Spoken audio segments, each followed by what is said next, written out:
Élection régionale, le second tour, donc dimanche prochain, 13 décembre. Nous avons le plaisir d'accueillir dans notre studio une candidate tête de liste pour le département des Deux-Sèvres. Madame Nathalie Lanzy est notre invitée. Madame Lanzy, bonjour et bienvenue. Bonjour. Bonjour. Donc, on vous a entendu pour le premier tour, bien évidemment. Ma première question, alors on ne va pas refaire les présentations, bien sûr. Nous disposons de 10 minutes cette fois-ci au lieu de 15, c'est nettement plus court. Peut-être un commentaire ou une analyse du résultat ou des résultats du premier tour. Qu'est-ce que ça vous inspire? Quels commentaires vous souhaitez formuler? Avant toute chose, j'aimerais préciser aux auditeurs que je suis dans le studio et je ne communique pas par téléphone.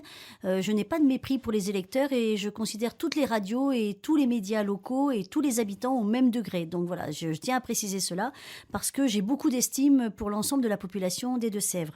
Concernant les scores, oui, ce qui me donne le vertige, qui me fait très mal, c'est bien sûr la montée du Front National, comme je l'ai déjà dit. Je n'ai pas de critique à faire à l'égard des électeurs que je respecte. En revanche, j'aimerais qu'ils se ressaisissent et c'est pourquoi aujourd'hui je veux communiquer et échanger avec vous.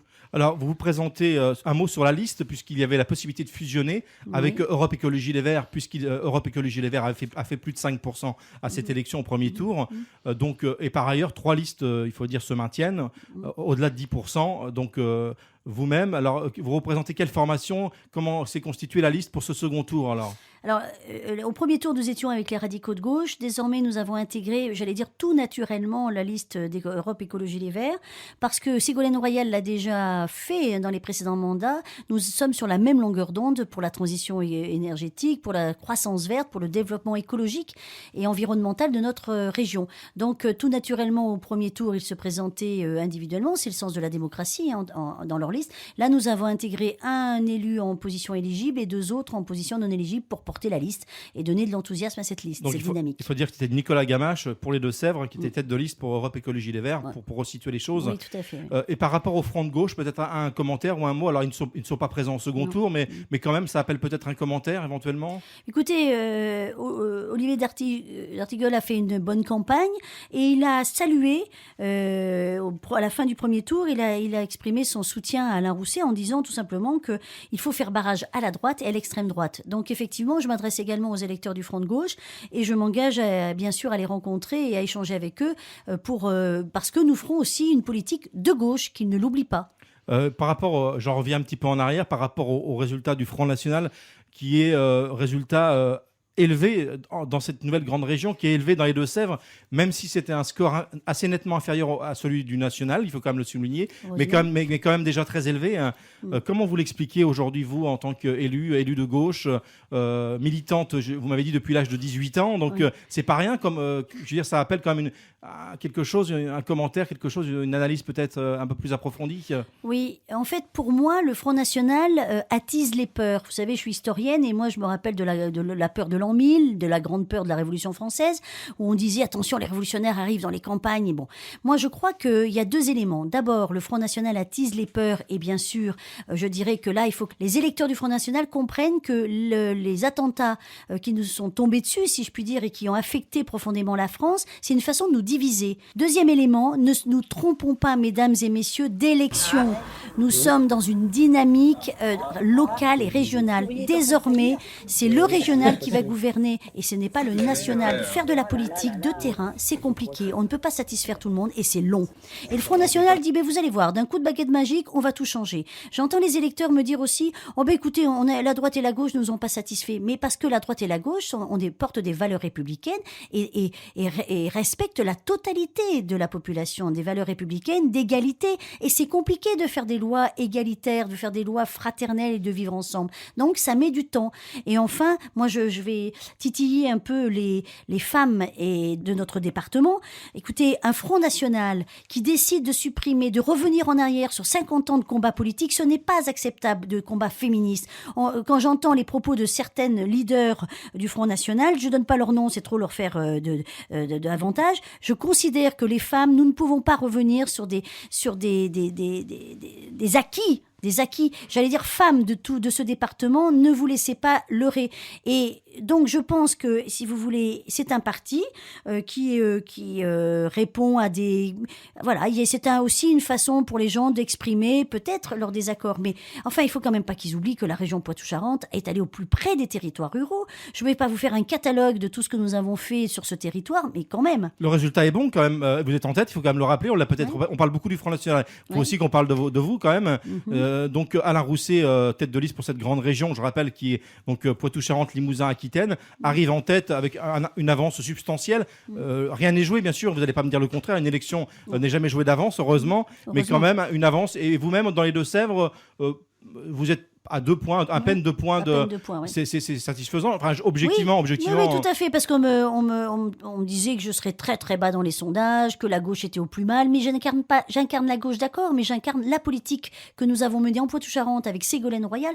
J'assume l'héritage de Ségolène Royal. Il faut que les gens l'entendent. Ségolène Royal, moi j'ai la même façon qu'elle de faire de la politique, c'est-à-dire être au plus près des territoires, entendre les gens, ne pas se voiler la face et surtout trouver des solutions. On n'a pas de baguette magique, mais il y a un moment où les électeurs doivent comprendre que nous sommes des femmes de parole. Alors effectivement, la gauche, théoriquement, parce que Madame Calmels n'a pas de réserve de voix, et puis Madame Calmels va draguer les électeurs du Front National.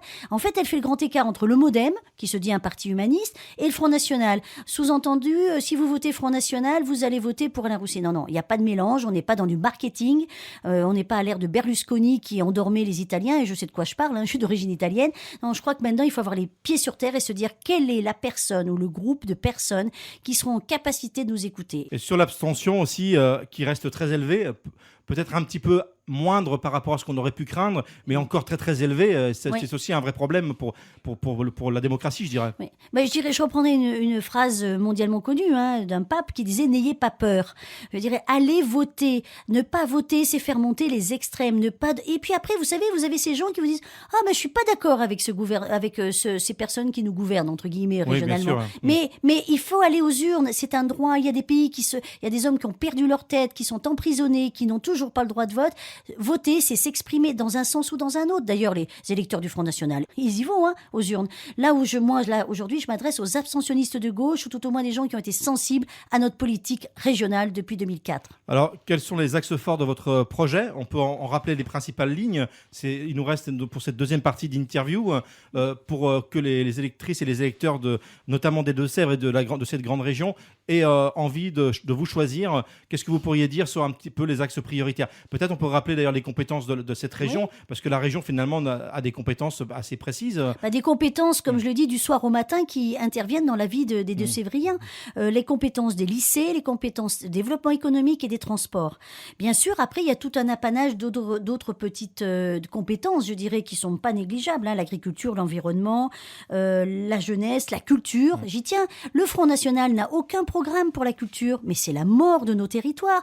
Elle n'a pas de programme économique, sauf dire on va fermer les Deux-Sèvres. Écoutez, qui commence demain à faire des murs tout autour des Deux-Sèvres, on en reparlera. On peut pas. Il faut travailler en bonne intelligence avec l'ensemble des territoires.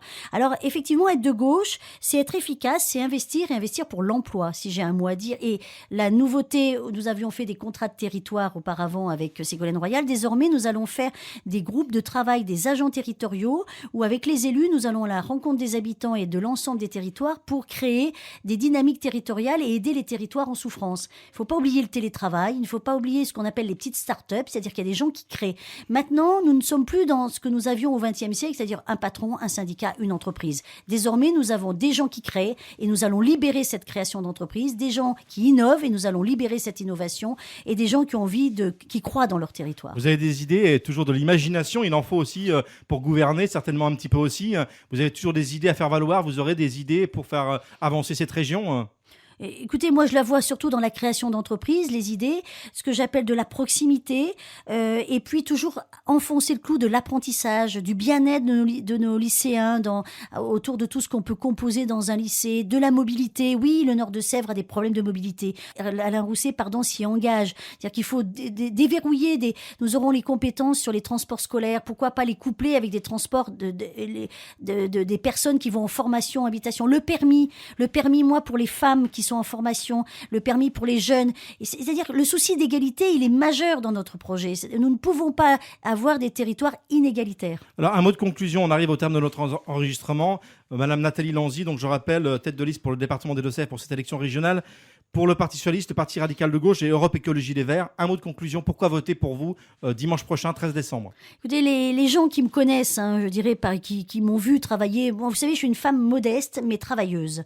Je porte des valeurs aussi, des valeurs, j'allais dire, de socialisme de gauche, catholique de gauche aussi.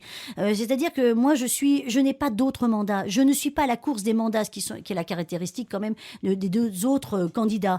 Je n'y vois aucune évolution personnelle. Ce que je veux, moi, je fais de la politique parce que j'aime les gens, parce que j'aime le territoire sur lequel je vis et parce que j'ai envie de le voir se développer. Et non, nous n'oublierons pas les Deux-Sèvres. Nous ferons de la proximité, du numérique et j'allais dire de la santé. Enfin, tous ces domaines qui touchent les gens. Moi, j'entends leur vote, j'entends leur souffrance, mais la politique, c'est compliqué. Moi, pour la politique, c'est au service des autres. C'est comme ça que je l'entends. Et votez donc pour moi. Allez, abstentionnistes, levez-vous, allez aux urnes. Merci Madame Lanzy d'avoir accepté notre invitation, effectivement, d'être venue à Radio Val d'Or et à très bientôt. Merci, au revoir. Merci.